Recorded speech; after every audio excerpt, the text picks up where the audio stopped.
ডাচদের বিপক্ষে সিরিজ নিশ্চিত, শেষ টি-20তে বেঞ্চের শক্তি দেখে নিতে চাইবে ম্যানেজমেন্ট।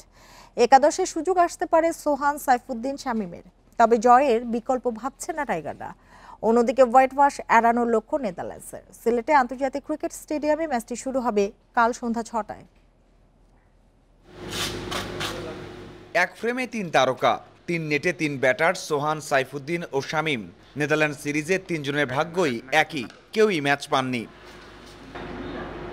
শামীম ম্যাচ পাননি জ্বরের কারণে। এশিয়া কাপে নিশ্চিতভাবেই একাদশে থাকবেন। সাইফুদ্দিনেরও চিন্তা কম, লিটনের কম্বিনেশনে থাকায় ঘুরে ফিরে সুযোগ পাবেন একাদশে। তবে সোহানের জন্য একটা সুযোগ অনেক কিছু। 3 বছর হতে চলল টি-20 ম্যাচ খেলা হয়নি জাতীয় দলের জার্সিতে। সিরিজ জয় নিশ্চিত। নেদারল্যান্ডস একটা ওভারের জন্যও বাংলাদেশকে চ্যালেঞ্জ জানাতে পারেনি। এই ম্যাচেই তো সুযোগ 3 জনকে খেলানোর। আভাসও আছে নিয়মিতদের বিশ্রাম দিয়ে খেলানো হবে শামীম, সাইফুদ্দিন ও সোহানকে। এটা অনেক ভালো দিক যে আমরা চেষ্টা করছি আমাদের ভালো প্লেয়ারের সংখ্যাটা যেন বাড়তে থাকে। যেই 5 জনের কথা বললেন তারা বাংলাদেশ ক্রিকেটকে অনেক দিয়েছে, বাট যদি আমাদের নেক্সট জেনারেশন তাদের চেয়ে যদি ভালো নয় তাহলে তো আমাদের আসলে ক্রিকেটটা এগোবে না।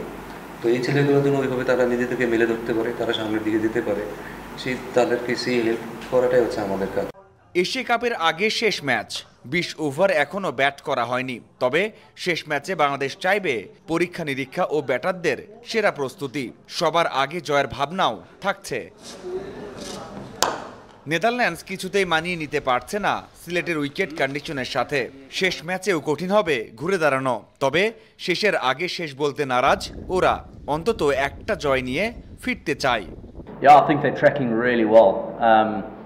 শেষ ম্যাচ জিততে চাই। ওদের বোলিং দারুণ, মুস্তাফিজ, তাসকিন, নাসুমরা অসাধারণ। তারপরেও জয় নিয়ে ফিরতে চাই। প্রথম 2 ম্যাচ হয়েছে একই উইকেটে।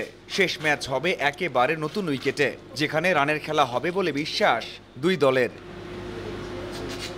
Mazharul Islam, independent news, Sylhet.